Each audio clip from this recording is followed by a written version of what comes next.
The padlock on the gate of her own Tanyard was new, and it was still bright from the file when Judith Marfell closed her hand around it at 20 minutes past 6 in the morning on the 28th of July, 1787. It was a good lock. That was the part she kept coming back to afterwards, that somebody had gone to the trouble of ordering a good one and had paid what such a thing costs. Behind the gate, in 11 pits sunk in the ground of Whetstone Yard, lay 431 hides in various states of the trade, and not one of them, as of 10 o'clock the previous night, was hers to touch. Miss Marfell. Mr. Silas Pauncefort, steward to the Duke of Harrowden, had come down the lane behind her with 2 men and a clerk, and he was carrying a leather case under his arm, and he was already sorry, in the particular way of a man who is sorry, and is going to do it anyway. Mr. Pauncefort, said Judith, you have read the bond. I signed the bond. Then you will know I am obliged to read it to you at the gate, he said, and I would take it as a kindness if you would let me do it, because if I do not do it at the gate, Mr. Kite will say I did not do it at all. So she stood in the lane with her arms at her sides, and let a man read out to her in a level voice that whereas a difference had arisen between Bartholomew Kite of Ludlow, currier, and Judith Marfell of Whetstone in the parish of Mardencorve, tanner, touching 240 butts of harness leather, delivered in November last, the said parties had bound themselves each in the penal sum of £600 to abide the award of His Grace the Duke of Harrowden as umpire, and that the said award should be made and published in writing under his hand on or before the 29th day of September next, and that until that day the Tanyard at Whetstone, with the pits and all hides, bark, tools, and stock therein, should remain in the hands of the said Duke's steward as stakeholder, neither party to intermeddle. Neither party to intermeddle, said Judith. That is the word. It is a good word. What does it mean this morning? It means, said Pauncefort, that you may not go through that gate. There was a long silence in the lane. Somewhere up the bank a wood pigeon started and could not stop. Mr. Pauncefort, said Judith, there are 431 hides in that yard. I have the number. You have the number. Let me give you the rest of it, because the number is the least part of it and you will not find the rest in any book. In pit 1 and pit 2 there are 96 hides in the lime, and the pit 1 lime is 7 weeks old and spent. If you leave those hides where they are, they will hair slip inside 9 days, and you will not know it has happened until you lift one and the grain comes away in your hand like wet paper. In pit 3 there is a bran drench, and it wants stirring twice a day and warming once, and if it goes cold it sours and burns the grain off 40 hides in a night. In the handler pits, which are 4, 5, and 6, there are 112 hides that must be turned by hand every day without exception, and never stirred with a pole, because the folds sit and do not take the tan, and every one of those hides is spoiled in the middle where nobody looks. In pit 7, there are 60 butts laid away in February of last year. In 8, 9, and 10 there are 163 laid away since, and 8 is due to be opened and relaid in the 2nd week of August. The clerk had got out a pencil at about pit 3 and had stopped again by pit 6. You are not writing it down, said Judith. Mr. Dallow is the umpire's clerk, said Pauncefort, and not mine, and he writes what is said in the presence of both parties, and Mr. Kite is not here. Then write it in the presence of nobody, and give it to a man who can read. Miss Marfell. Write down the pit 1 lime, said Judith. If you write down nothing else in the whole of this business, write down that the pit 1 lime is spent and those hides come out inside 9 days. I will say it again slowly. I have engaged Mr. Prosser to keep the yard, he said. He has been in it 11 years. Reuben Prosser has been in it 11 years at the beam and the barrow, and he has never in his life set a liquor.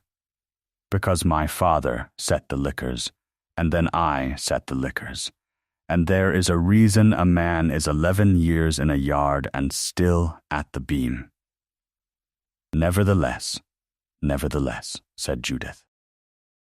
She went home, and sat down at the table in her father's chair, and did not cry and did not throw anything, and made an inventory instead, on the back of a bark account, of every single thing that was going to go wrong in that yard, in the order in which it would go wrong. It took her an hour and a quarter, and ran to 3 sides. Then she put on her good gown, and walked the 4 miles to Harrowden. At the house she was taken to a small stone room, off the stable court that they called the audit room, where the estate's rents were received twice a year, and where there was 1 long oak table, and 14 chairs, and a smell of cold ash. She waited 3 hours. At noon a door opened, and a man came in and stood at the far end of the table with his hands behind him. And Mr. Ludlow the clerk came in behind him, and sat and opened a book. And that was the first time Judith Marfell looked at the face that the whole of the west of the county had been discussing for 6 years. The mark ran up the left side of his throat and across the jaw and over the cheekbone, and finished somewhere in the hair above the temple. And it was not a seam, and it was not anything she had a word for. It branched. It was pale, paler than the rest of him, a silvered white, and it spread the way frost spreads on the inside of a window. 1 channel dividing into 2, and each of those into 2 again, fine as a hair at the ends of it, long-heeled and quite smooth. It did not look like an injury at all. It looked like something that had been drawn on him. That was the thing nobody in the parish ever said properly, because the people who told the story preferred it to be terrible. And it was not terrible. It was orderly. It looked like a decision. She looked at it for as long as it takes to look at a thing, which is about 2 seconds. And then she looked at his eyes, and one of them was clear gray, and the other had a thickening over it like the skin on cooling milk. And then she said, "Your Grace, I am Judith Marfell of Whetstone." "I know it," he said. His voice was low and slow and came out of him a little sideways, and he turned his whole body to face her when she spoke, shoulders and hips together, the way a man turns who has been told once too often to speak up. "I have come to ask a thing that is not in the bond." "Then it is not in my power. It is in your power, because the bond says the yard is in your steward's hands and does not say what your steward may do with his hands. I am asking to be allowed into the yard to work the pits under him, not as owner. I will take his orders, but those hides want turning today, and there is nobody within 20 miles who can do it but me, and if they are not turned, then by the 29th of September there will be nothing left for you to make an award about. Mr. Kite's interest is in the stock. Mr. Kite's interest is in 240 butts he bought in November and cut up in January, and there is not one of them left in my yard to argue about. What is in my yard is 431 hides that belong to nobody's argument at all. They are only leather. They do not know there is a bond." Mr. Dallow's pencil went along the page. "Not as owner," he said. I said not as owner. "Mr. Ponsfoot, your Grace, put her on the yard's books as a labourer at the yard's rate from today. She takes your orders and she keeps no key and she signs nothing." Judith felt something come up in her chest that was not gratitude. "The yard's rate for a man at the pits is 14 pence, your Grace," said Ponsfoot. in the voice of a man reading a figure off a page, because a figure is a safe thing to hold. At a woman's rate, then, said the Duke of Harrowden. 8 pence, said Pauncefort. 8 pence. And that was all. He did not look at her again. He turned his whole body away, and went out through the door he had come in by. And Mr. Dallow closed the book, and Judith Marfell stood in the audit room, with her hands folded in front of her, and worked out, quite calmly, the way she worked out the strength of a liquor. That she had just been made a hired hand in the Tanyard her father had left her 4 months ago, in front of a clerk, at 2/3 of the wage of the men she had trained. You need not take it, said Pauncefort not unkindly, in the yard afterwards. No, said Judith, I need not. She was at the beam at 5:30 the next morning. The beam is the worst work in a Tanyard, and everybody knows it, and nobody says so, because saying so is the same as complaining. A beam is a half log of hard wood set, slanting against the trough at the height of a man's hip, and you throw a limed hide over it wet, and it weighs more than you think, and you take the 2-handled knife and push down and away, until the hair comes off in a grey slop, and then you turn it, and take the sharp knife to the underside, and the whole of you is wet to the shoulder in lime water within 1/4 of an hour, and stays wet until dark. Lime takes the grease off your hands, and then it takes the skin. After 3 days, the ends of your fingers stop feeling small things. She had done it since she was 12. She had not done it for 10 hours a day since she was 19. Reuben Prosser would not look at her that first morning. He gave the orders in a flat, quick voice, standing side on, naming her by her name without the miss, and then not naming her at all. And by the second day he had settled into calling her you, in the way a man does, when he has decided the whole thing is not his fault, which it was not. Beam and pits, he said. That is what Mr. Pauncefort has put you down for. Beam in the morning, and when the layer pits are opened you are on the hole. Who is setting the liquors? I am.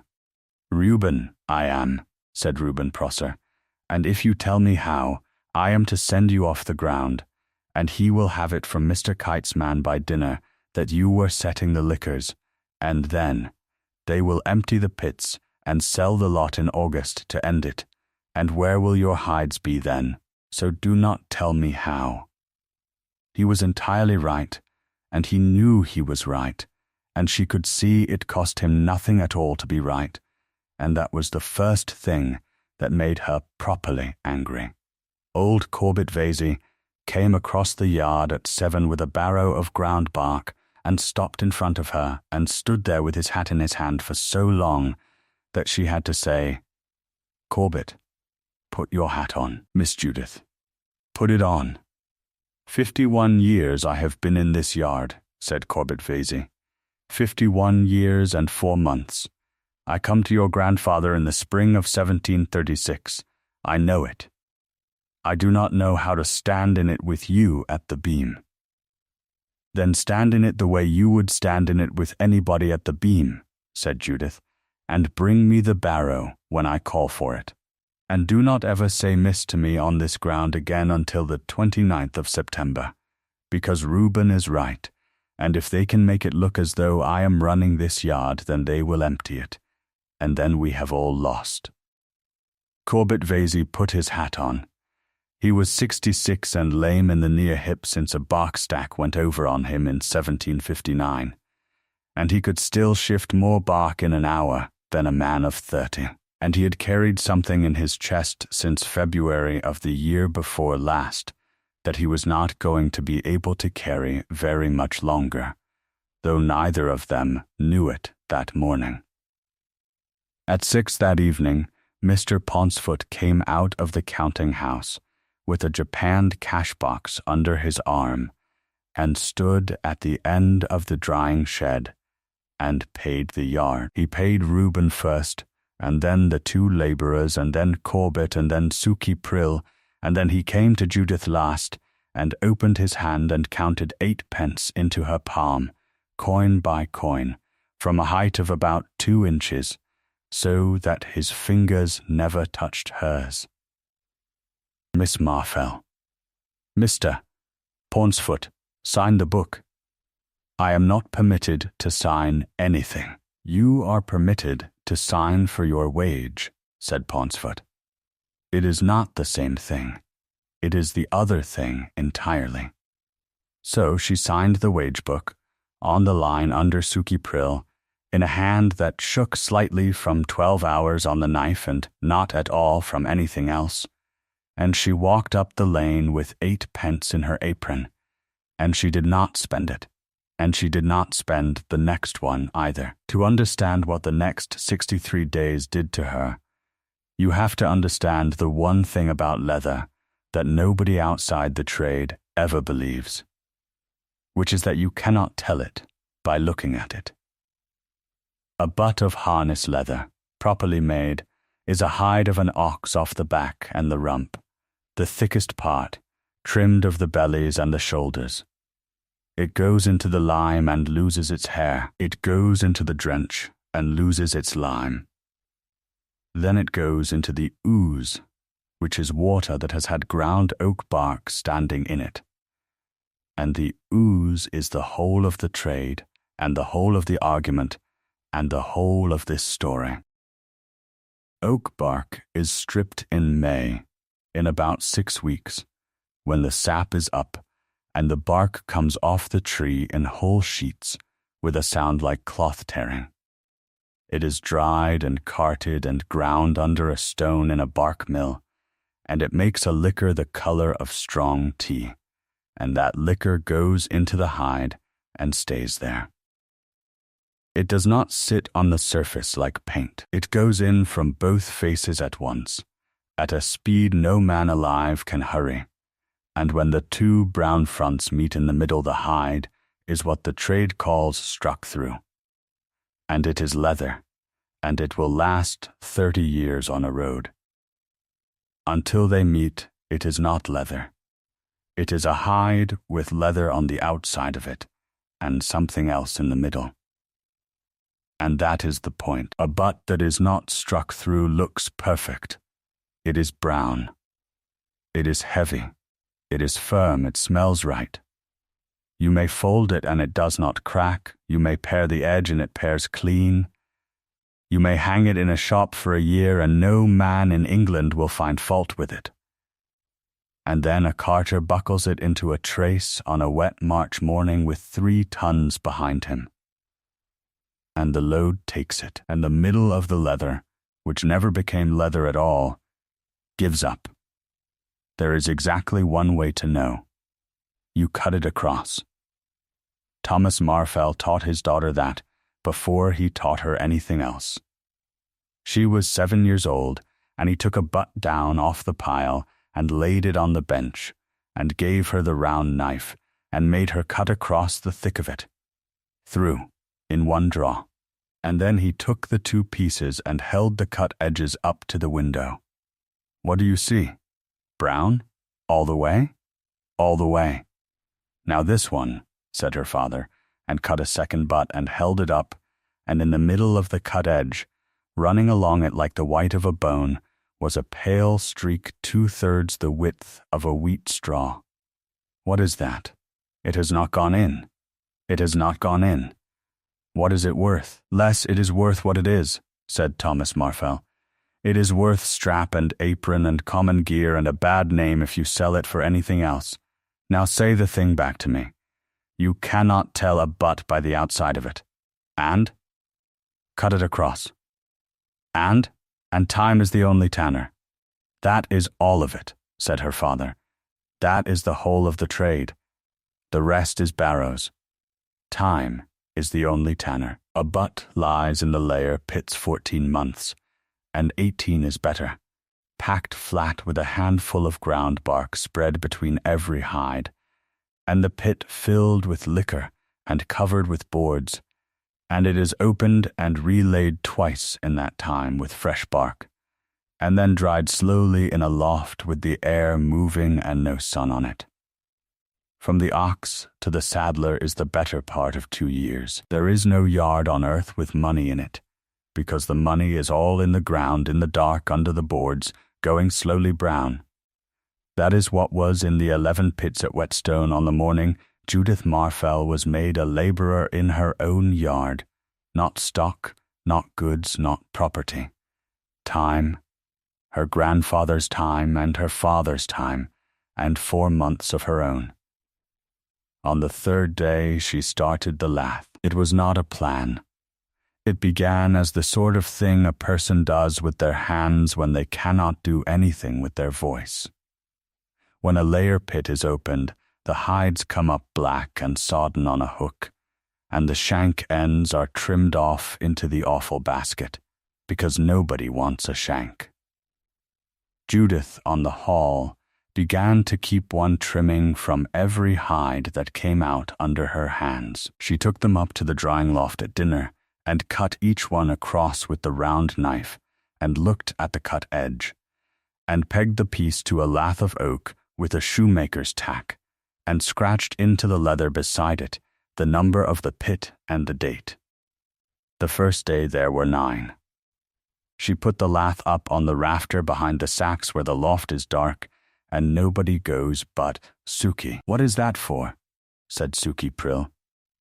Suki was 17 and did the drying loft and the hanging and the sammying, and she talked from 6 in the morning until 8 at night, with no visible need to breathe, and Judith, who had never in her life been able to work in silence either, had hired her for it. It is a record. Of what? Of what a hide looked like on the day a particular man was answerable for it. Suki thought about that for a moment, which for Suki was a considerable exertion. "Miss Judith," she said, "that is a wicked thing to think of." "It is not wicked. It is a record. A record is only wicked to a man who did the thing." "Can I do one?" "No," said Judith. "You cannot do one, because if there is ever a question about this lath, then there must be exactly one person in the world who touched it, and that person must be able to stand up and say so. You may hand me the tax."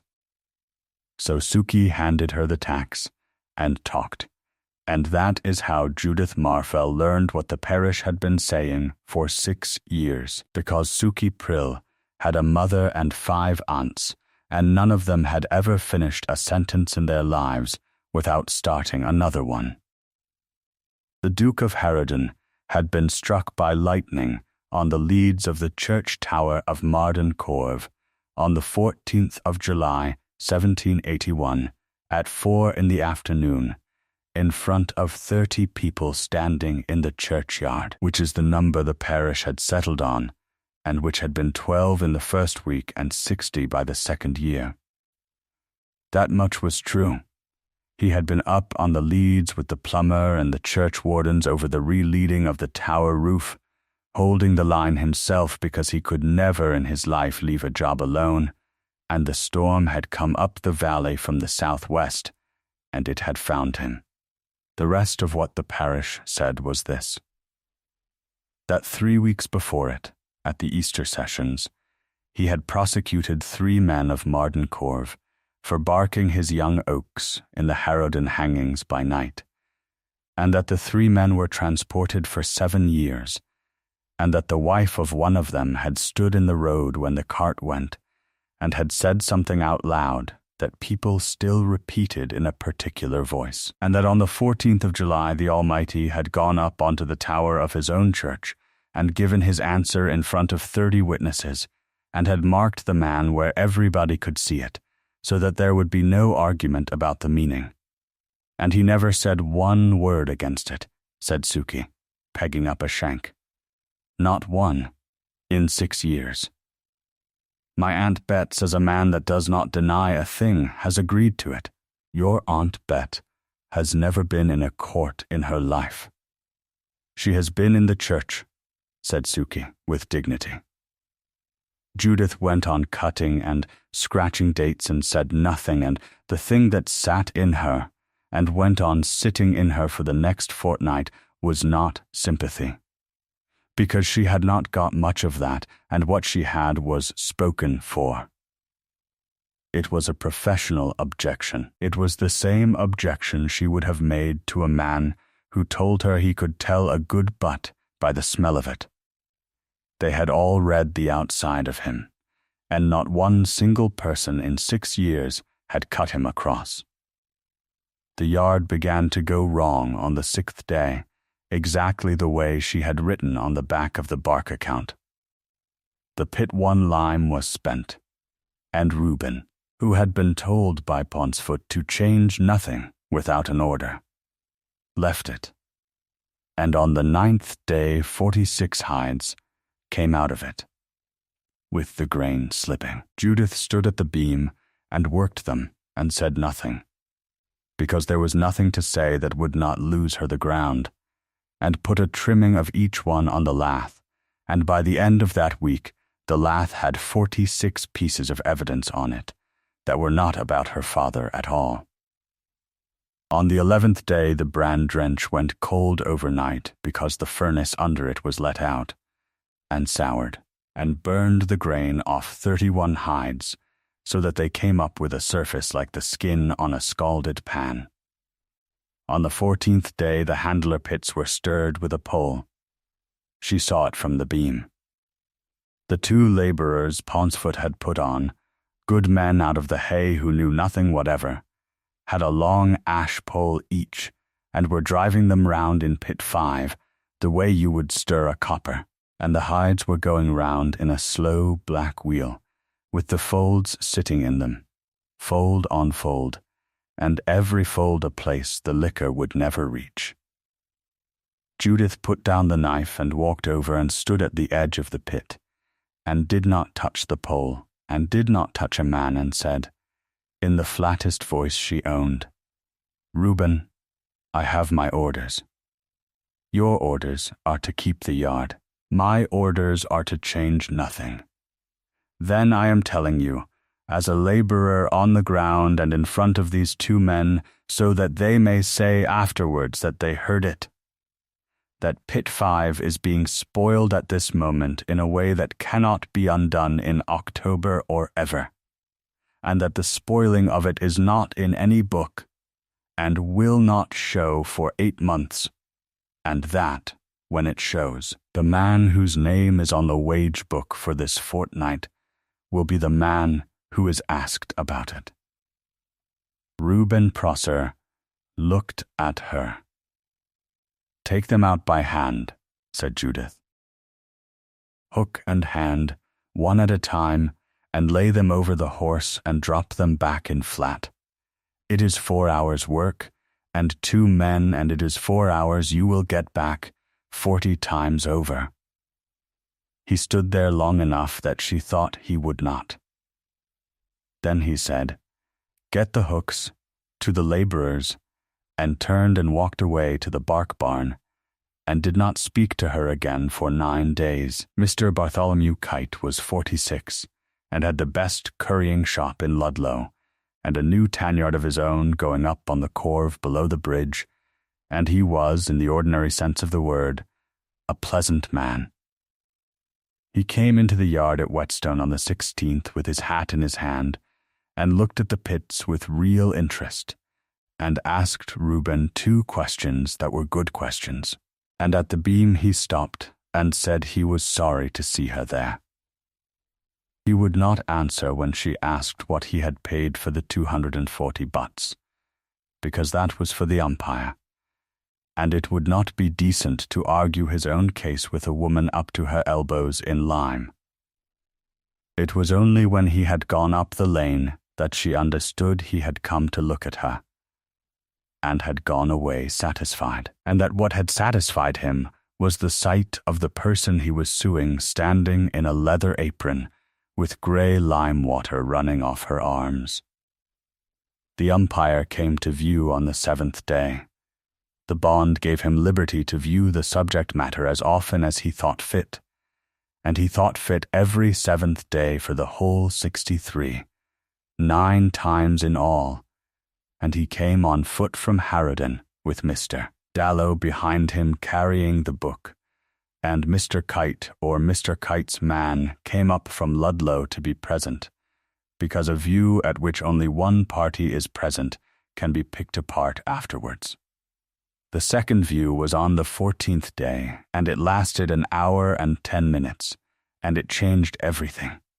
And it changed everything because of a single ordinary question that Mr. Pauncefort could not answer. Mr. Pauncefort, Pit 3. The drench, your grace. What is in it? Bran and water, your grace. How much bran? There was a pause of the sort that a clerk's pencil makes very loud. I would have to consult the book, said Pauncefort. Is it in the book? The purchase of the bran is in the book. I did not ask what you bought. I asked, what is in the pit? The Duke of Harrowden turned his whole body, shoulders and hips, and looked down the yard to the beam. Mr. Dallow, both parties are present? Mr. Kite's man is present, your grace. Then I will examine the stakeholders' servants. You at the beam. Judith laid the knife across the beam and wiped her hands down her apron, and came and stood 6 feet from him with her eyes on the ground, because that was what a laborer did, and because she did not trust her face. Name, Judith Marfell. You are in the stakeholders' pay. 8 pence a day, your grace, what is in Pit 3. And Judith Marfell, who had not been asked a question about her own trade by anybody in 17 days, opened her mouth and did not stop for 11 minutes. She told him what was in Pit 3 and what bran does, and why it is bran and not something else, and how you know when a drench has gone over, which is by the smell at the surface first thing before the yard warms, and what a sour drench does to the grain, and what it had already done to 31 hides on the 11th day. She was aware, distantly, of Mr. Kite's man shifting from foot to foot, and of Mr. Dallow's pencil going, and of Mr. Pauncefort standing with his face going a slow, dull red, and none of it made her stop, because she had 431 hides in the ground, and this was the only place in England where her voice was in a book. When she finished, the Duke of Harrowden said, Mr. Dallow, read me back the number of hides, she said. 31, your grace, and the date. The 11th day, your grace, the 7th of August. Set it down that the umpire viewed the surface of the said hides, and that they answer the description. He turned.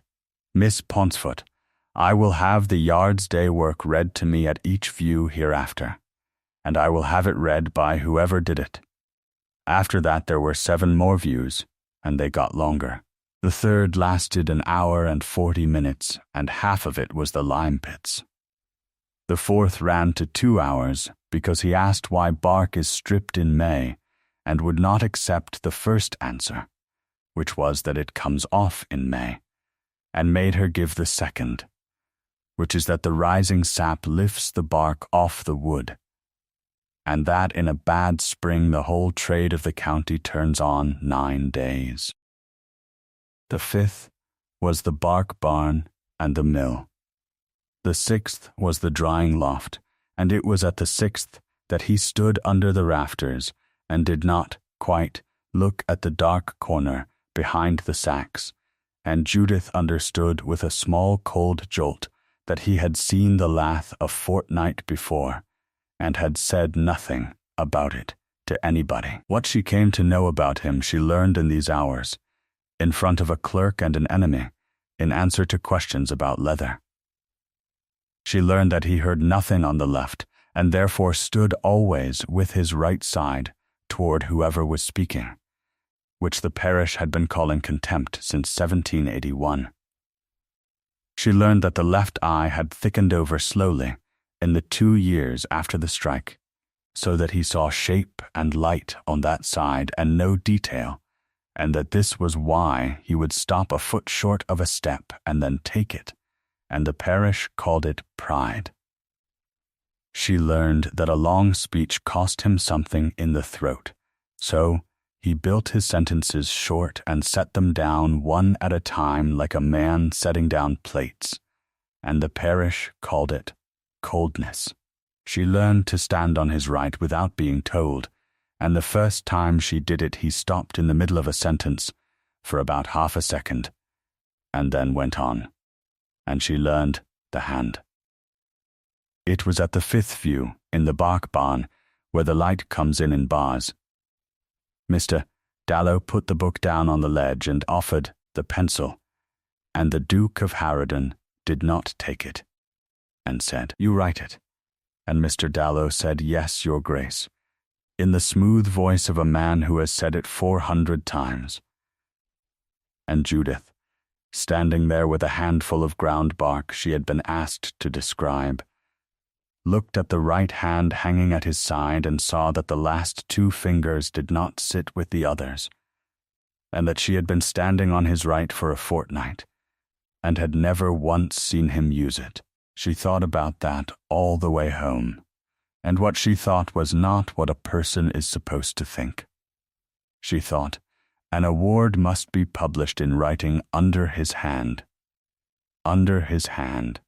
Not under his seal, not under his clerk, not under a power of attorney. It says under his hand in the bond, and she had read the bond 9 times. On the 26th night the bark barn began to heat.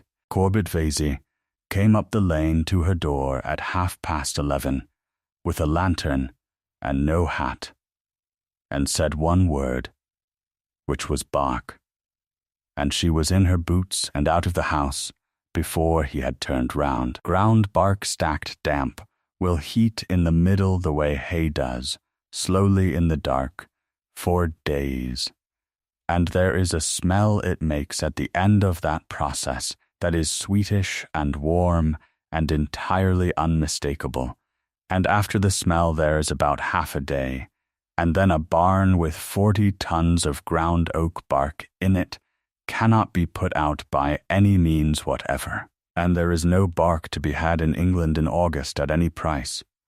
The barn was locked. The barn was the stakeholders. Judith stood in the yard with her hand flat on the boards of the barn wall, which were warm, at midnight in August on the north side, and did the only arithmetic available to her. "Corbett, can you run?" "No, then walk fast," said Judith. "Harrowden, not the steward, not the house door. Go to the stable court and ask for Mr. Hollins, and tell him the bark is heating, and that the umpire is wanted at Whetstone tonight, and that I said tonight." He came at 2 in the morning, alone, with a lantern, on foot, having walked 4 miles, in a plain coat with no hat, which she did not know at the time was the first time he had come into the parish of Mardencorve, alone and after dark, since the summer of 1781. He put his hand on the boards where she had had hers. He put his face close to the joint and breathed in through his nose. Then he took a key out of his pocket, which meant he had gone to the steward's house on his way, which meant he had woken Silas Pauncefort at 1 in the morning, and had said nothing to him, and had taken the key and left, and Judith found that she had to look away for a second. "Mr. Dallow is not here," she said. "No, Mr. Kite's man is not here." "No. Then whatever is said in this barn tonight is not evidence, and I cannot be examined on it, and you cannot use one word of it in your award." "That is correct." "Good," said Judith Marfell, and unbolted the door. It took them until 5:20.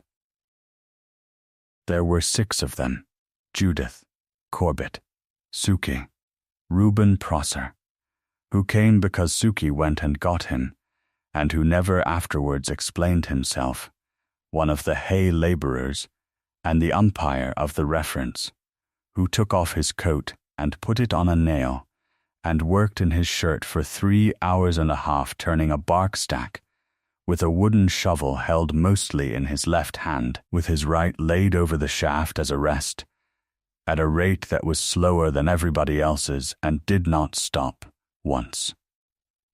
Nobody said anything about it.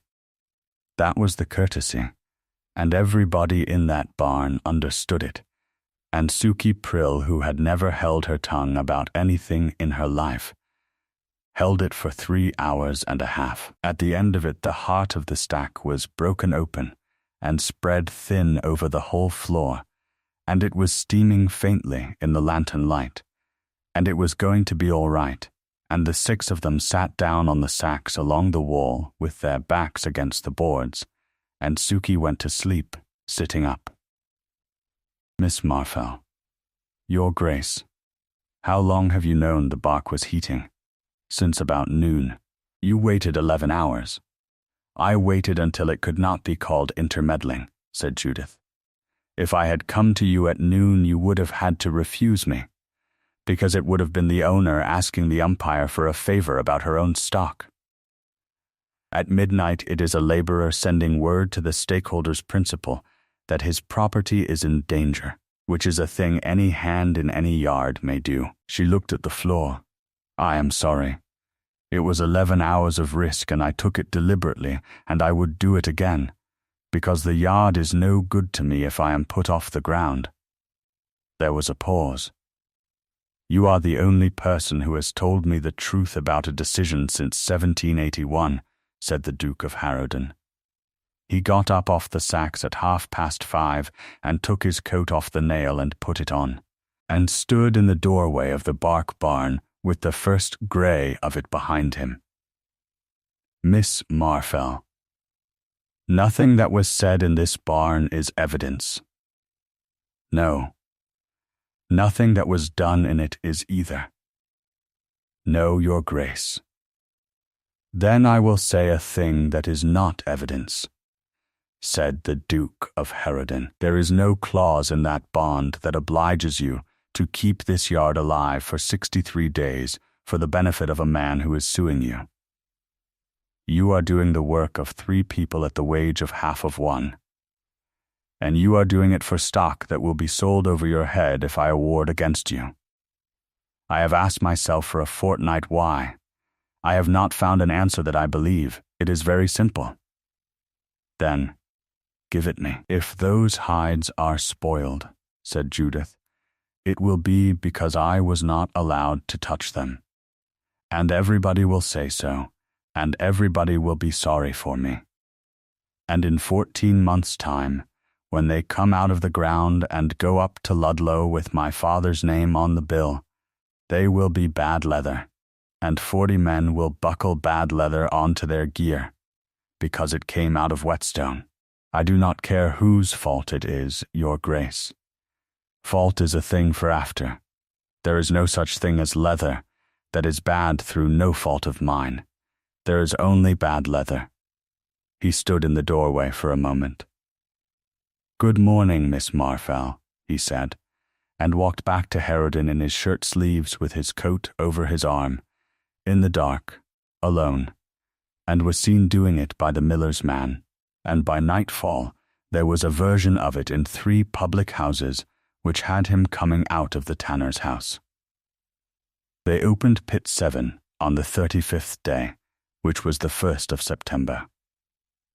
Pit 7 was a layer pit, 9 feet by 6 and 6 deep, boarded over, and in it laid flat one on another, with a handful of ground bark spread between every hide, were 60 butts that Thomas Marfell had laid away in the February of the year before last, and they had been in the ground 18 months, which is 4 months longer than the trade requires, and 6 months longer than most yards give. Judith was on the hall. It was a warm blue day with a wind, The boards came off, and the smell came up, which is a good smell, sweet and sour and woody at once. And Reuben set the hook, and she stood at the edge with her arms in the liquor to the shoulder and brought them up, one at a time, 60 of them, each one black and streaming and weighing 90 pounds of leather and water, and she trimmed the shank off each one and put a trimming in her apron pocket. And by the 5th she knew. She did not know from the cut, because she had not cut one yet. She knew from the weight and from the feel of the shank, between her finger and thumb, from the particular firm, dry stiffness of a piece of leather that has been in the ground for a year and a half, and is still at the middle of it, exactly what it was on the day it went in. Then she went up into the drying loft with the 60 trimmings in her apron, and sat down on an upturned tub under the rafters with the round knife, and cut the first one across. The pale streak in the middle of the cut edge was the width of a wheat straw, and it ran the whole length of the cut without a break. She cut the second.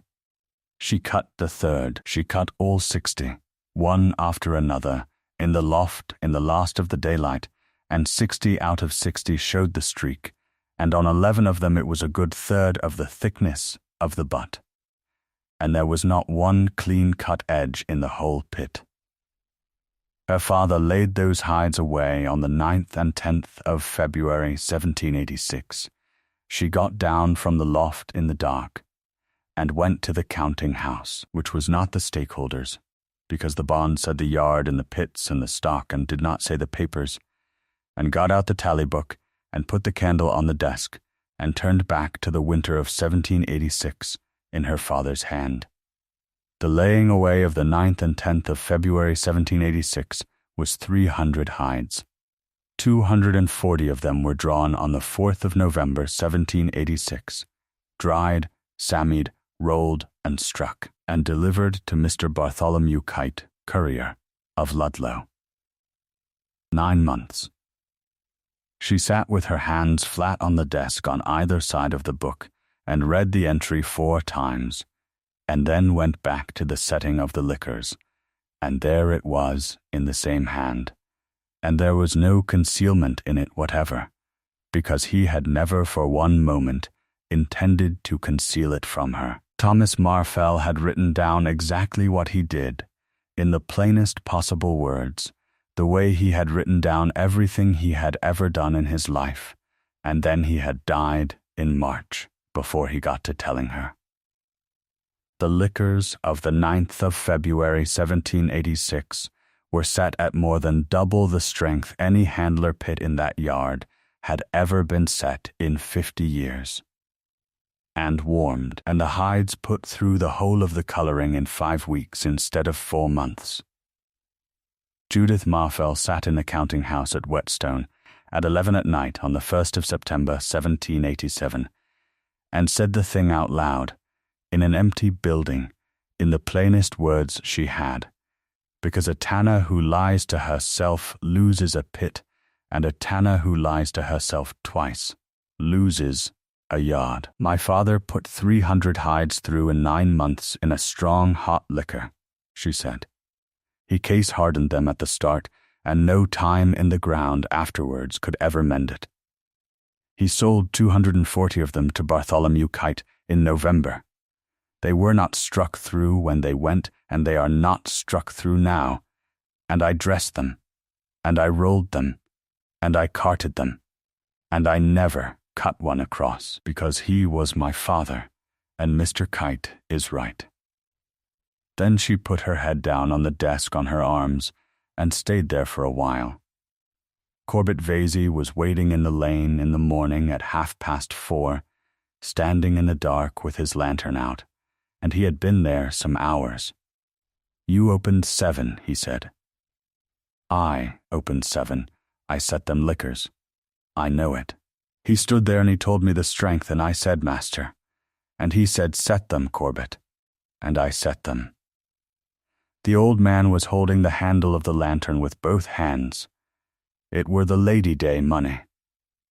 There were £300 owing on the yard to Harrowden on a bond of your grandfather's, and bark had gone to £9 the ton in the wet spring, and he was 61, and he could not get up the loft stairs no more without stopping halfway and pretending he were looking at something.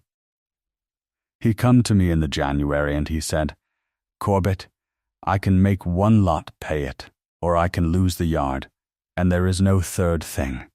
There is always a third thing." "Aye," said Corbett Vasey, "it is to lose the yard." She stood in the lane with him for a long time. "Why did you not tell me in March?"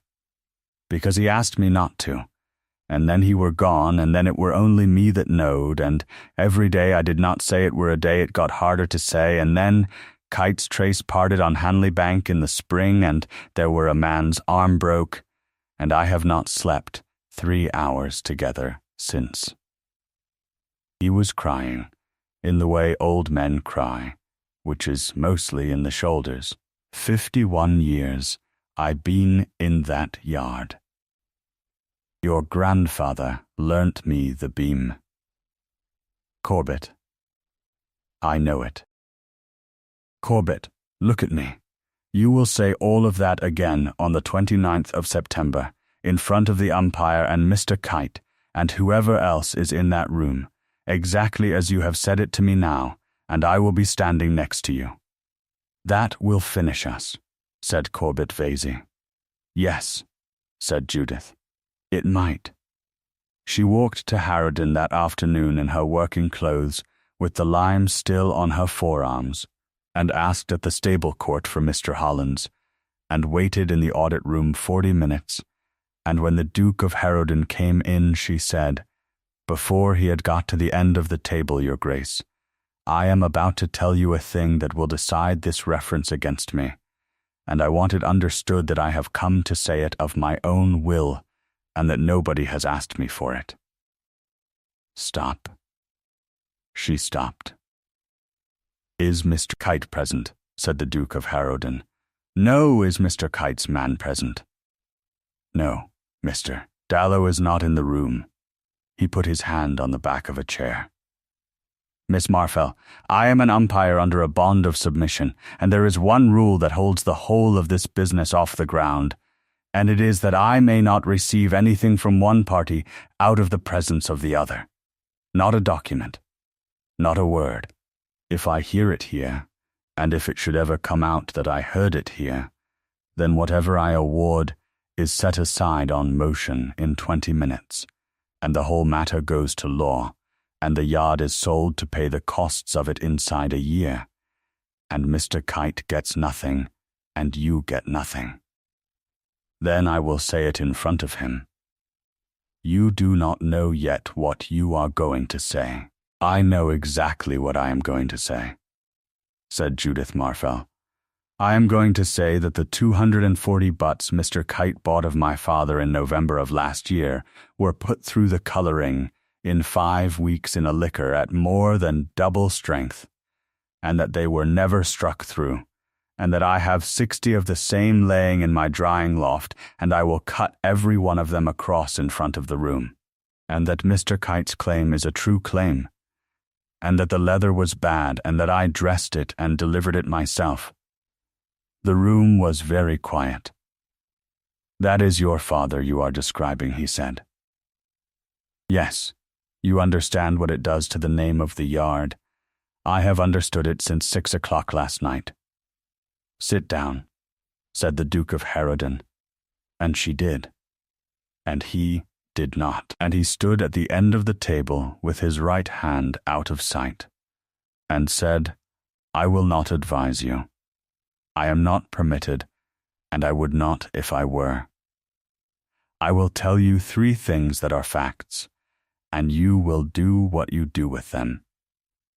The first is that a thing said to me in this room today does not exist. The second is that a thing said on the 29th of September in the presence of both parties exists forever and cannot be taken back and will be recited in the award.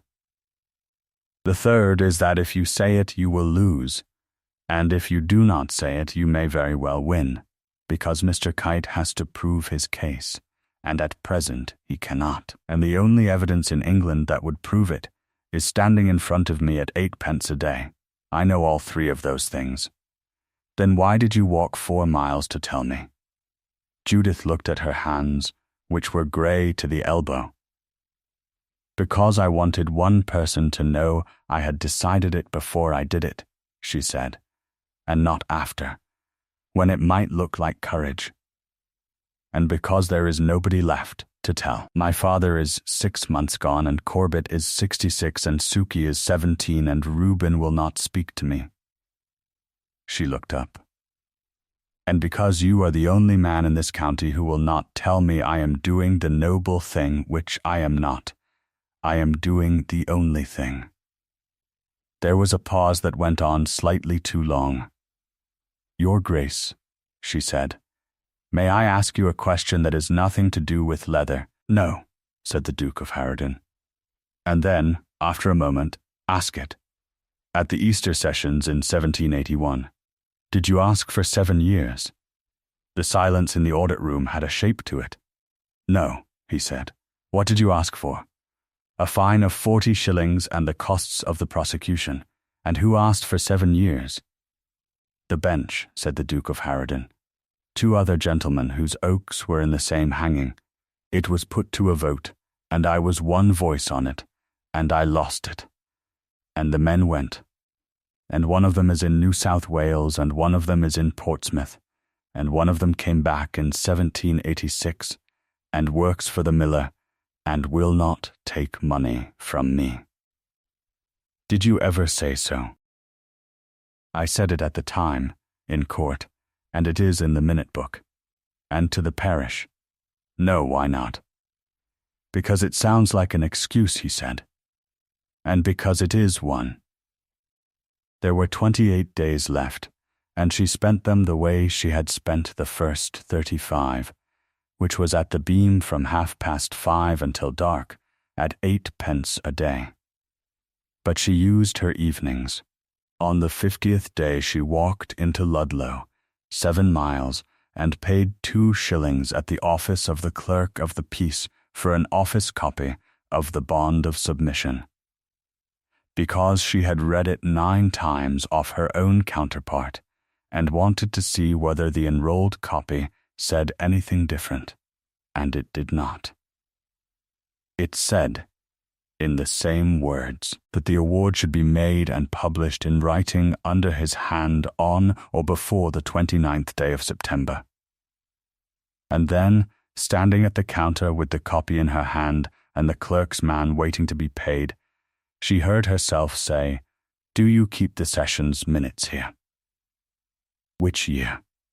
Easter 1781. He was gone 10 minutes and came back with a book the size of a hearthstone. And she stood at the high desk and turned the leaves, and there it was in a clerk's round hand in 4 lines.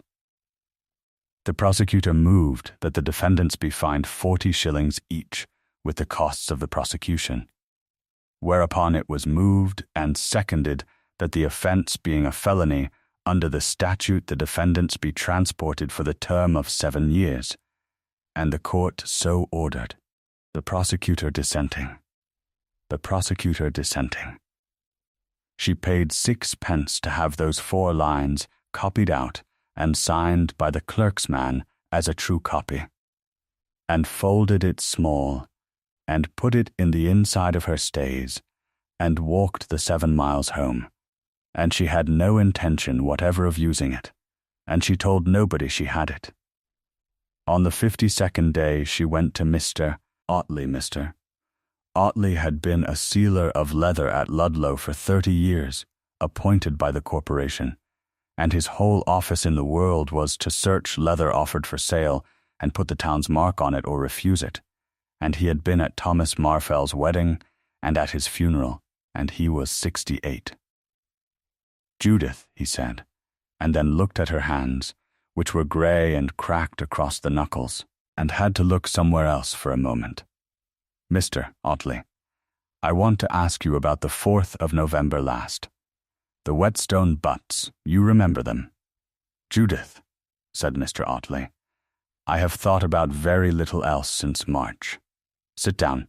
He got the book. "A sealer keeps a counterfoil for every parcel searched, with the date, the seller, the number and the mark put on. And there is a mark for leather fit for sole and harness and boot, and there is an older one which the trade calls the common mark, and which says the leather is sound merchandise fit for straps and aprons and light farm gear, and is not to be taken as harness leather. 240 butts." "Whetstone marked common," said Mr. Ottley, and turned the book round so that she could see the counterfoil. Judith looked at her father's parcel with the common mark against it, and put her hand flat on the page. "He knew," she said. "He knew, my dear. He brought them in himself, and he did not argue with me for 1 second, which was how I knew for certain, because in 30 years that man argued with me about everything down to the weather. I cut one across on that bench there where you are sitting, and I held it up to him, and he looked at it, and he said, 'Mark them common, Ottley.'" The old man rubbed his face. "It is not a wicked thing to sell leather common marked. It is an honest thing. That is what the mark is for. It is the trade's own way of saying, this is what this is." "And Mr. Kite?" "Mr. Kite was in this room within the hour," said Mr. Ottley, "with his foreman, Mr. Nance, and they looked at the mark on the counterfoil the same as you are looking at it now, and Mr. Nance took a butt off the pile and shaved it in his own shop the same afternoon, because Nance shaves every hide that comes into that shop, and has never in his life put a knife into a butt without knowing what was in it. And Mr. Kite bought the parcel." "At what price?" "That is between him and your father." "It is in my father's book," said Judith. 240 butts at 28 shillings, 336 pounds, and a sound harness butt in Ludlow in the November of last year was 44 shillings, and there were 3 sales at 44 shillings within a fortnight of it, and it is in your book, because the price is in every parcel you seal. Mr. Ottley looked at her for a long moment. "It is," he said.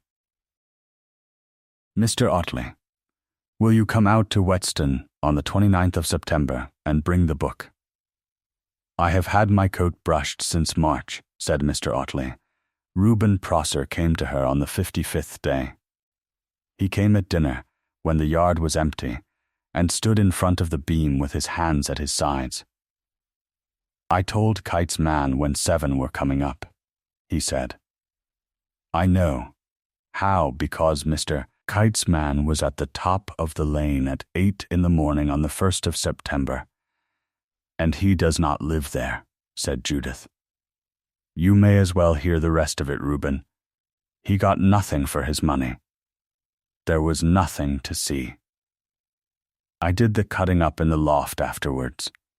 What did you find?' She told him. It took about a minute and a half. Reuben Prosser stood there and went a color she had never seen on him. 'That is not possible,' he said. 'It is in the book in his own hand, and Corbett set the liquors. I have been in that yard 11 years. I have said in 3 public houses since July that whatever else was wrong at Whetstone, the leather were never wrong.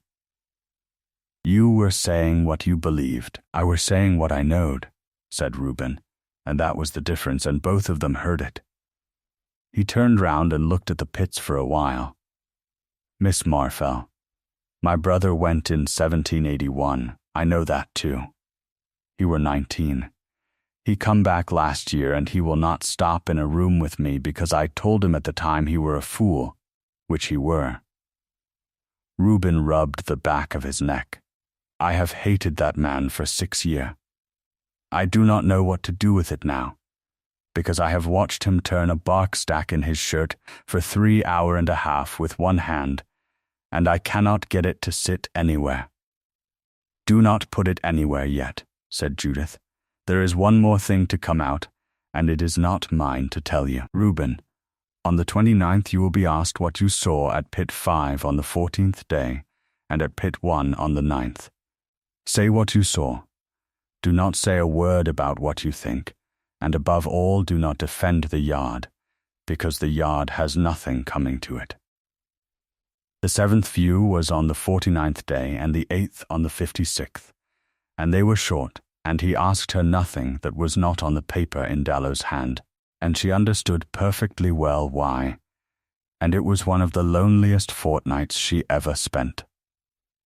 The 9th and last view was on the 63rd day, the 28th of September. He walked the whole line of the pits and looked into every one, and at the drying loft he went up the ladder himself, which he had not done before, and stood under the rafters where 60 butts of the February 1786 laying hung in a row, dried and sammied and struck and perfect to look at, the best-looking leather in the county, and stood in front of them for about a minute with his hands behind his back. Mr. Dallow set down that the umpire viewed 60 butts in the loft at Whetstone, undressed as to the cut. "Yes, your grace. Mr. Ponsfoot, tomorrow at 11, in the audit room at Harrowden, both parties, and whoever either of them brings, and the yard's people. I shall want a bench brought in, and the long table cleared." He went down the ladder carefully, a foot at a time, the way a man does who sees light and no detail on one side. At the bottom he stopped. "Miss Marfell, your grace, have you anything to say to me in the presence of the parties?" "Not until tomorrow at 11, said Judith Marfell. "Very well." At 6 that evening, Mr. Silas Ponsfoot came out of the counting-house with the japanned box and paid the yard, and came to her last, and opened his hand and counted 8 pence into her palm from a height of about 2 inches, for the 63rd time. "That is the last of it," he said. 63 days, said Judith. 63 days. He shut the box. He stood there. Whatever it was, it took him a while to get to it. "Miss Marfell, I have kept an account of this yard since the 28th of July, which is correct to a farthing. Every load in, and every load out, and every man's time. I could set it before any auditor in England, and he would find nothing in it." "I am sure of that, Miss Ponsfoot, then. Why do I feel as though I have been robbing you for 2 months?" said Ponsfoot, and did not wait for an answer, and went away up the lane with the box under his arm. She walked home in the dark. Days at 8 pence is 504 pence, and 504 pence is 42 shillings, and 42 shillings is 2 guineas, which is what a gentleman pays for a coat, and she had every one of them in a stocking on the shelf over the fire, because she had not spent a farthing of it, and could not have told anybody why. She did not sleep much. At 2 she got up and lit the candle, and laid out on the table the things she was going to carry 4 miles up the road in the morning: her father's tally book, the office copy of the bond, the round knife, sharpened, and the 9 laths of oak out of the drying loft, each one 4 feet long, with 268 pieces of leather nailed along them in order of date. Every piece cut across, every piece scratched with a pit number and a day, and the folded paper out of her stays, which she still had no intention of using. There were 23 men in the audit room at Harrowden at 11 o'clock on the 29th of September 1787, and Judith Marfell and Suki Prill and the long oak table had been cleared, and a joiner's bench brought in and set across the end of it under the window. Mr. Kite had his foreman, Mr. Nance, and an attorney from Ludlow. Mr. Pauncefort had his books. The Duke of Harrowden sat at the head of the table with Mr. Dallow on his right, and he did not sit the way a man sits who is about to be agreeable. Judith came in with Corbett Vasey and Reuben Prosser, carrying 9 laths of oak between them, and she stood them against the wall by the door in order, and 268 pieces of leather looked out into the room, and every man in it turned round and looked at them, and then looked away, and then looked back. Mr. Kite's attorney opened, and did it well. On the 4th of November, 1786, Bartholomew Kite bought of Thomas Marfell 240 butts of leather. He cut them into harness. On the 17th of March, 1787, a near trace parted on the Hanley bank under a loaded wagon, and the load went into the ditch, and a carter's arm was broken, and 2 horses were ruined. And Mr. Kite had made good the wagon and the load and the horses out of his own pocket, and his name was on that harness in the sight of every carrier between Ludlow and Leominster. He claimed £640, and further declined to pay the £186 standing on his books for a delivery of 60 butts made in March. Then he laid on the table the parted end of the trace itself, and turned it so the room could see the break, and there in the middle of the thickness of the leather, running the whole width of it, was a pale line. "That," said the attorney, "is the case." "It is the case," said Judith Marfell. Everybody looked at her. "Miss Marfell, you will have your turn," said the attorney. "I am not taking a turn. I am agreeing with you. Your Grace, before Mr. Kite's claim goes any further, I must correct the record, and I would rather do it now than have it dragged out of me at 4 in the afternoon. Say what you have to say," said the Duke of Harrowden. So she said it, standing in front of 23 men with her hands at her sides and her voice flat, and it took 4 minutes. She said that the 240 butts were laid away by her father on the 9th and 10th of February, 1786, out of a laying of 300. That the liquors of that laying were set at more than double the strength of any handler pit in the history of that yard, and warmed, and the whole of the colouring done in 5 weeks in place of 4 months. That the hides went into the layer pit's case hardened, which means the tan had been driven into the outside so fast and so hard that it shut the door behind it, and that no length of time afterwards will mend it, because you cannot mend the beginning of a thing by giving it more of the end. That the 240 were drawn on the 4th of November, 9 months from the pit, when a harness butt wants 14 months and 18 is better, and that she herself had dried them and rolled them and carted them into Ludlow, and had never cut one across, because they were her father's. Corbett Vasey set those liquors on my father's order, and has carried it since. He will tell you himself. There are 60 of the same laying hanging in my drying loft, and I have brought one of them, and I will cut it in front of this room, and I will tell you before I cut it exactly what you are going to see. She lifted the butt onto the joiner's bench.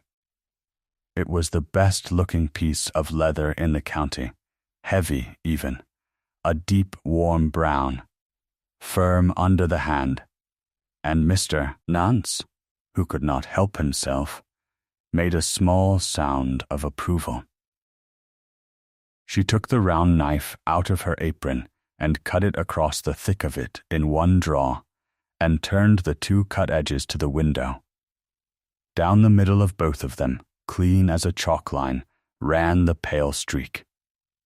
Nobody said anything for a while. Mr. Kite had gone quite still. His attorney was looking at his own papers as though somebody had changed them. "That is Whetstone leather," said Judith Marfell into the quiet, "and my name is on the gate, and Mr. Kite's claim is a true claim, and the leather was bad." "Miss Marfell," said the Duke of Harrowden, "is that the whole of what you have to say?" No, your grace. That is the whole of what I have to say against myself. Now I will answer. Mr. Kite, she turned round. Mr. Otley. The book, Mr. Otley came forward in his brushed coat, with the sealer's book under his arm, and put it open on the table under 23 pairs of eyes, and read the counterfoil of the 4th of November, 1786. 240 butts. Whetstone. Marked common, he explained, in the voice of a man who has explained it to apprentices for 30 years, what the common mark is, and what it is for, that it is not a disgrace, and not a condemnation, that it says the leather is honest merchandise fit for strap and apron and light farm gear, and that it says, in the only language the trade has, that this leather is not harness leather, and is not to be taken as harness leather. He said that Thomas Marfell had brought the parcel in himself, and had not argued for 1 second, and that within the hour of the sealing Mr. Kite had stood at that same counter with Mr. Nance, and had read the counterfoil. Mr. Nance, said Judith, did you shave a butt of that parcel in your own shop on the afternoon of the 4th of November?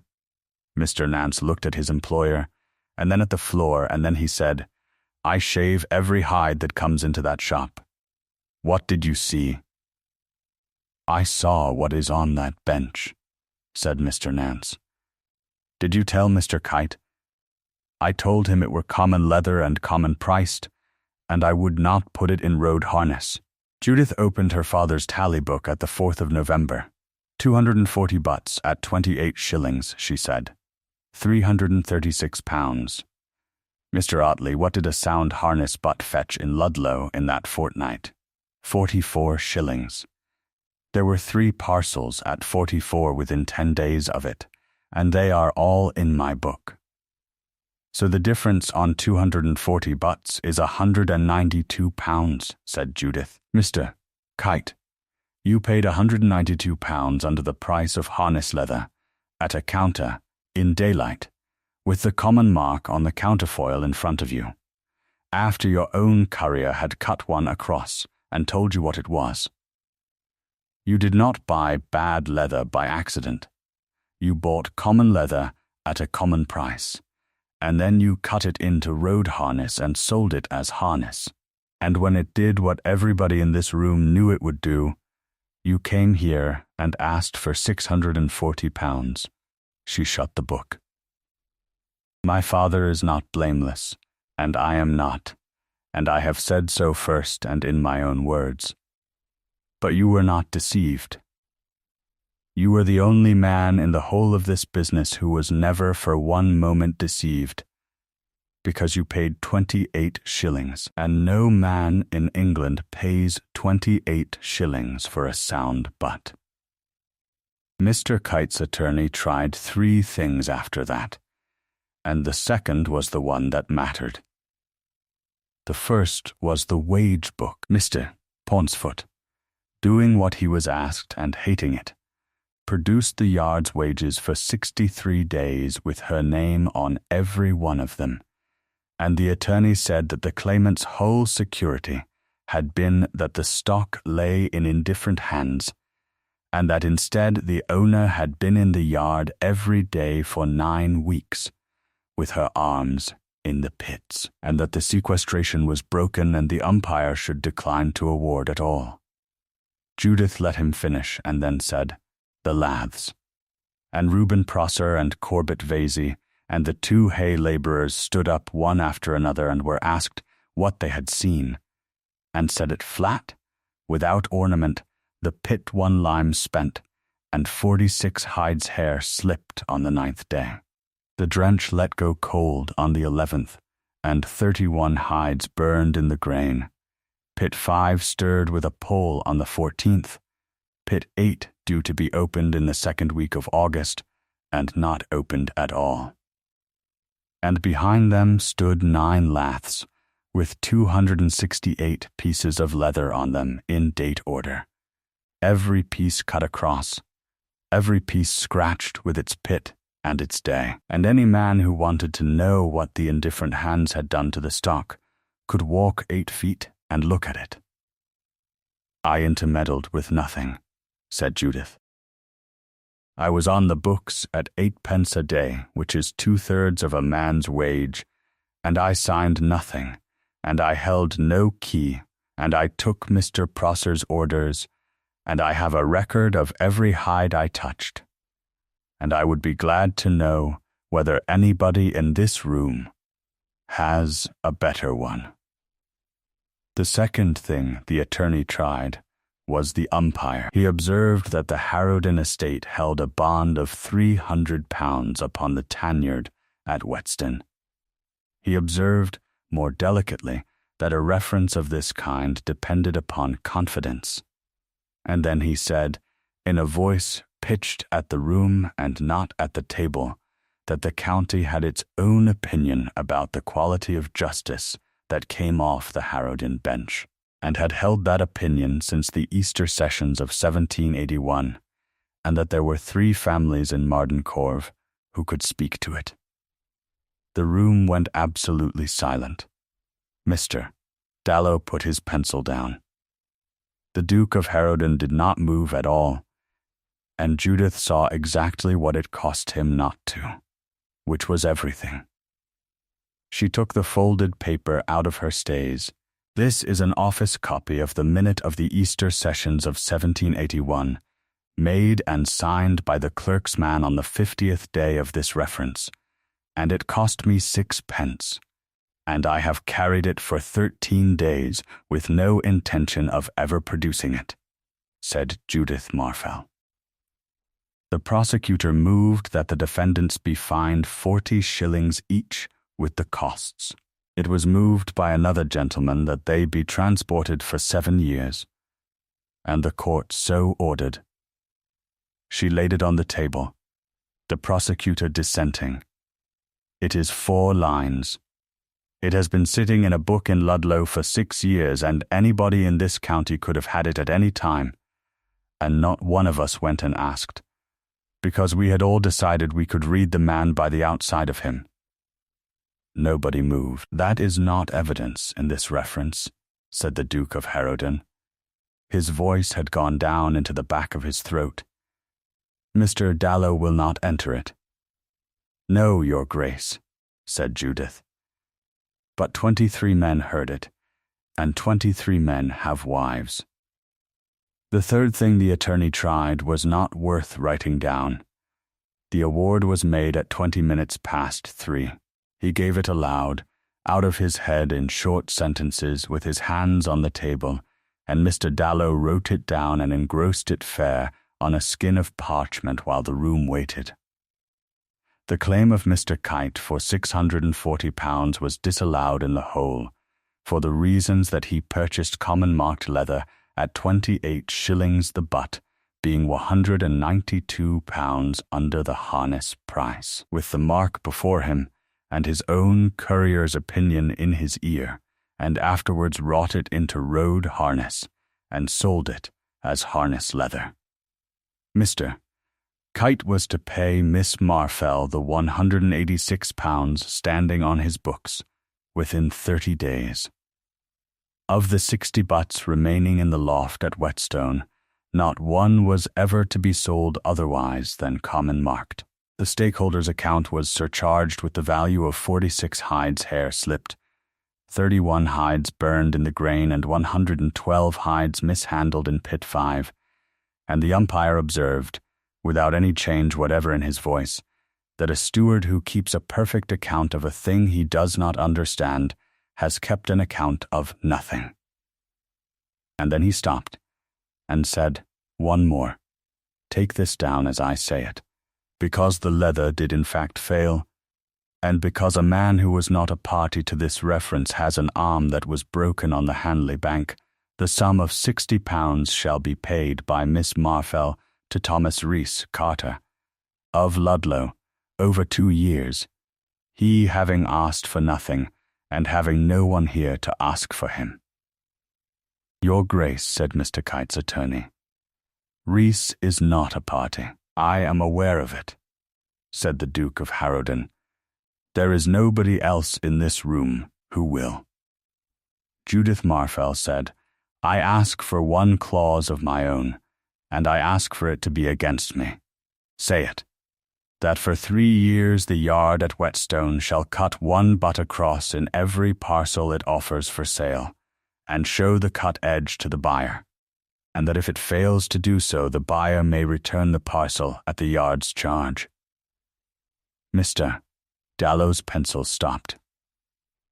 The Duke of Harrowden looked down the length of the table at her. Enter it, he said. Then the parchment was brought to the head of the table, and Mr.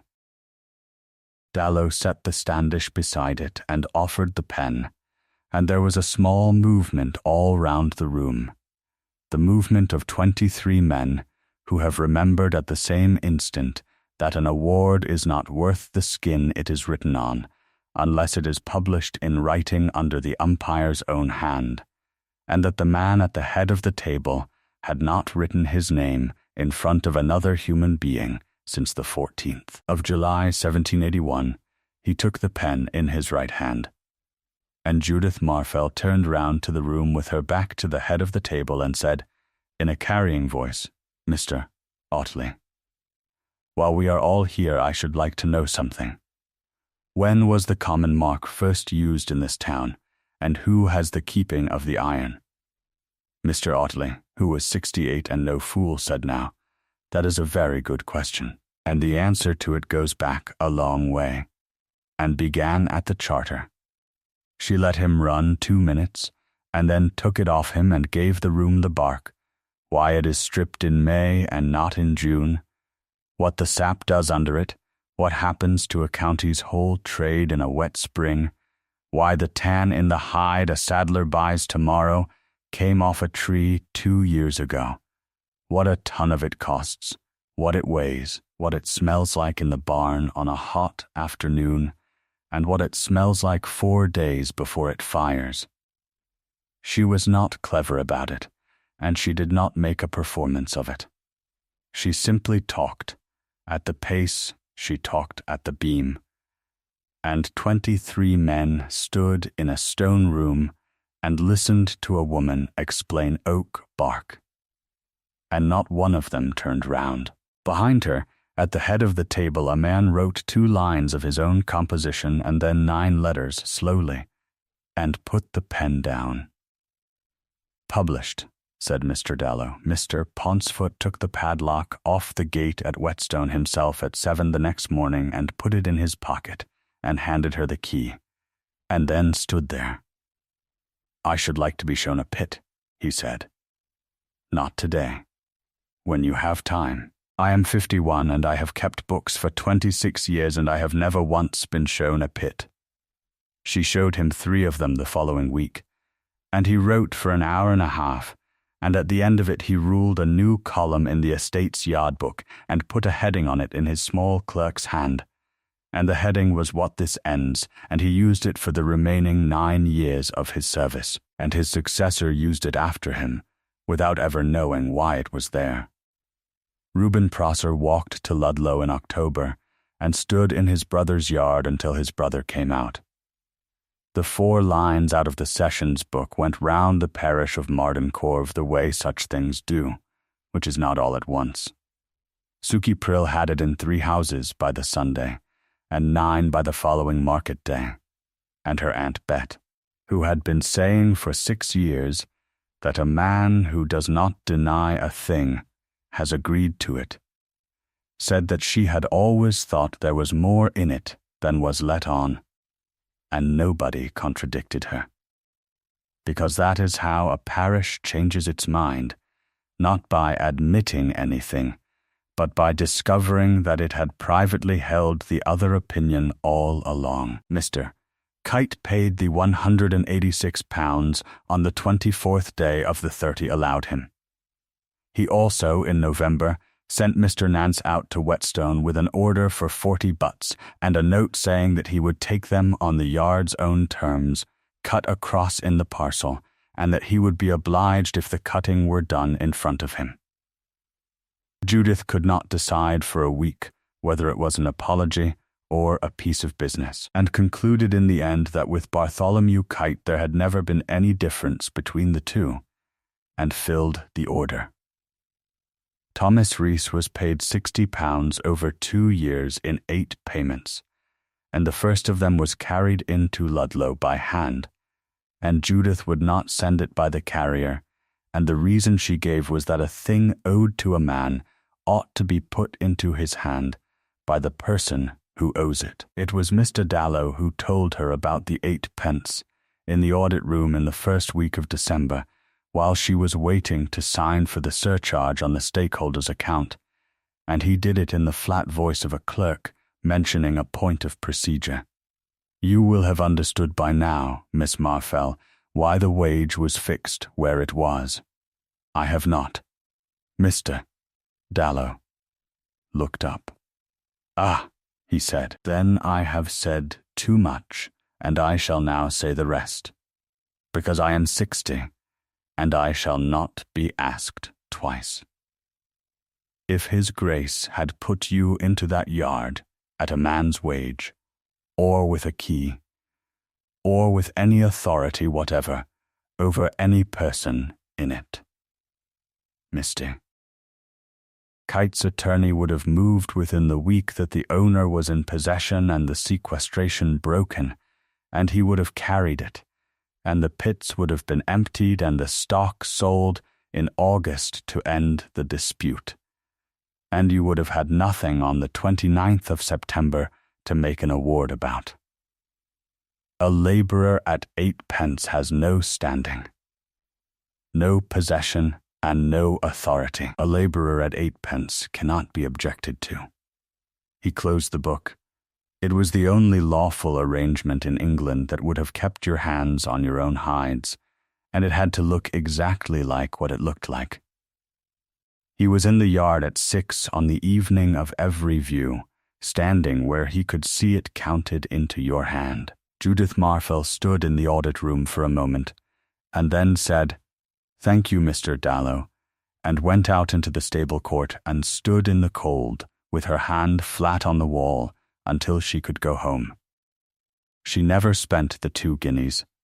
On the 1st of October she took the stocking down off the shelf and paid herself 8 pence out of it, and entered it in the wage book at Whetstone in her own hand, on the line under Suki Prill, and put the rest back, and it is there still, and the reason she gives when anybody asks is that 42 shillings is the only wage she ever earned in that yard that somebody else decided she was worth, and that she means to have it where she can see it on the day she is tempted to decide what somebody else is worth. They laid away pit 7 again on a bright cold morning in the middle of November, 84 hides out of the handlers, and it is the slowest and most patient work in the trade, because every hide goes in flat and by hand, and a handful of ground bark is spread across the whole of it before the next one goes down on top. And you cannot hurry a single motion of it, and it takes 2 people the better part of a day. He came at 11 without a clerk, because the reference was over and he was nobody's umpire any more, and took off his coat and put it on the nail in the bark barn where it had hung in August, and spread bark with his left hand for 4 hours while she laid the hides. And they talked about nothing whatever, and twice she had to stop and stand up straight because her back had gone, and both times he waited without saying anything about it. At the end they put the boards on, and she filled the pit and stood looking down at the black water. 14 months, he said. 14 months, and 18 is better, and I shall give them 18, and there is not one thing either of us can do to it between now and then, except leave it alone. And then you cut it across. And then I cut it across, said Judith Marfell, and if I have done it right, it is brown all the way through, and if I have not, it is brown on the outside and something else in the middle. And there is no third answer, and no amount of good opinion will make one. She turned round and looked up at him in the flat November light, at the pale branched mark running up out of his collar and across the jaw and away into his hair, which she had stopped seeing some time in September and could see again now, the way you can see your own kitchen if you come at it from the wrong door. That is all my father ever taught me, and it took him 21 years. Everybody in this parish has been telling me for 6 years exactly what you are, and not one of them has ever cut you across. And you have. I have had my arms in you to the shoulder since July, said Judith, and I have not found a pale streak yet, and I have looked, because looking is what I do, and I am not a kind woman, and I would have told you. He stood on the edge of pit 7 with his coat over his arm and did not answer for a while, and the rooks went over, and the light came off the water and moved on the underside of his jaw. Ask me to supper, he said. It will be very bad supper. I have not eaten in front of anybody since 1781. Then it does not signify what it tastes like, said Judith Marfell, and picked up the empty bark basket, and they walked up the lane together past the gate with no padlock on it, and behind them 84 hides lay flat and dark and quiet under the boards in the cold ground, going brown very slowly, from both faces at once, toward the middle.